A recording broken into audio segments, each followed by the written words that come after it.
23, 24, 25, f350 engine oil reset. Press the ignition button. Gonna use the menu.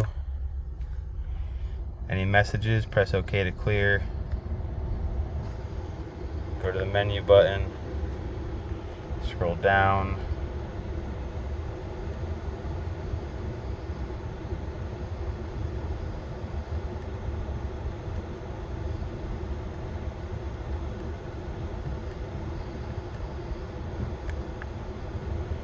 After scrolling down, then you're going to press the menu button and it'll bring you to this view right here.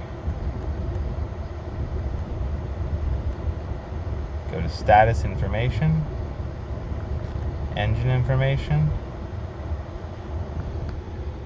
press and hold OK, reset.